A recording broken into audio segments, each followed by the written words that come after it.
म्हणजे विश्व निर्माण झाले तेव्हा आणि दुसऱ्यांदा म्हणजे 200 वर्षांच्या स्वातंत्र्यातून हा देश स्वतंत्र झाला तेव्हा. मित्रहो, या महान देशाने काही महान माणसांना जन्म दिला आहे आणि त्याच काही महान माणसांनी नंतर या देशाच्या स्वातंत्र्याला जन्म दिला आहे. नंतर या देशाच्या स्वातंत्र्याला जन्म दिला आहे. आजचा हा स्वातंत्र्य दिवस उजाडला. आजचा हा स्वातंत्र्य दिवस उजाडला कारण वासुदेव बळवंत फडके, चाफेकर बंधू, राजगुरू अशा हजारो क्रांतिकारकांनी स्वातंत्र्याच्या यज्ञकुंडात त्यांच्या प्राणांची आहुती दिली. कित्येक ज्ञात अज्ञात पुरुषांनी, बालकांनी, महिलांनी तुरुंगवास भोगला. कधी इंग्रजांचा वार झेलला तर कधी छातीवर गोळीबार झेलला. त्या भारत मातेच्या थोर सुपुत्रांना स्मरण्याचा आजचा दिवस 15 ऑगस्ट 1947 रोजी मिळालेले स्वातंत्र्य गेली 500 वर्ष टिकून आहे ते फक्त सीमेवर तैनात असलेल्या आपल्या भारतीय सैनिकांमुळेच.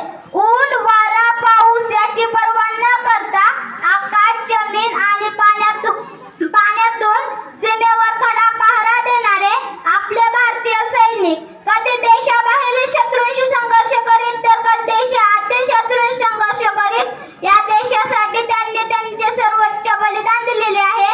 त्या भारत मातेच्या थोर सुपुत्रांना स्मरण्याचा आजचा दिवस आहे. आज प्रत्येक क्षेत्रात भारत आणि भारतीयांचा डंका वाजतोय. अवकाश संशोधन, माहिती तंत्रज्ञान, जैव तंत्रज्ञान, कृषी, अर्थ, क्रीडा अशा कित्येक क्षेत्रात भारत हा विश्वविजेता बनण्याच्या वाटेवर आहे. ही प्रगती शक्य झाली ते केवळ राष्ट्रप्रथम या भावनेतून आणि काम करणाऱ्या करोडो भारतीयांमुळेच.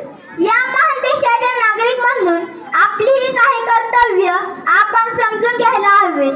भ्रष्टाचाराला बळी न पडणे, राष्ट्रीय संपत्तीची नासधूस न करणे अशा साध्या वाटणाऱ्या कार्यातून आपण या देशाच्या निर्मितीला हातभार लावत आहोत.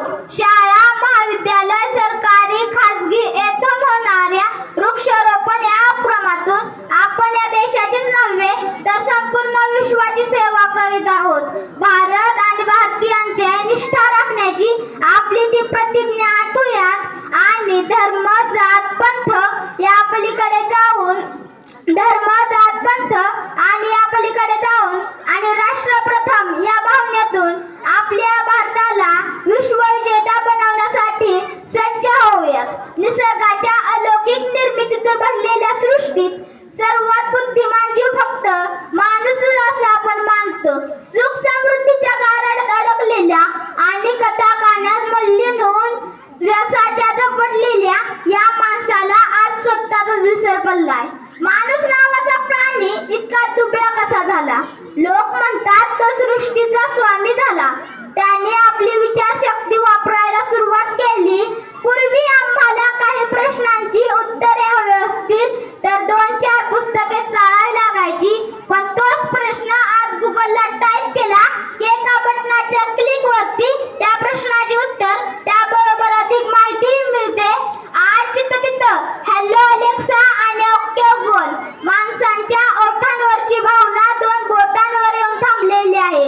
अन्न, वस्त्र आणि निवारा ह्या माणसाच्या मूलभूत गरजा आहेत. आज सोशल मीडिया हा शब्द कानावर पडला की डोळ्यासमोर विविध चित्रे निर्माण होतात. कित्येक फेक गोवड उसरवणारे फेसबुक, अफवा पसरवणारे व्हॉट्सअप, घरी मायबापाचं न ऐकणारं, इथं दुसऱ्याची किटकिट ऐकावी लागते, ते ट्विटर आणि त्याच्याशिवाय आयुष्य काय आहे ते पंक्चर आयुष्य टूप झाल्यासारखं वाटतं.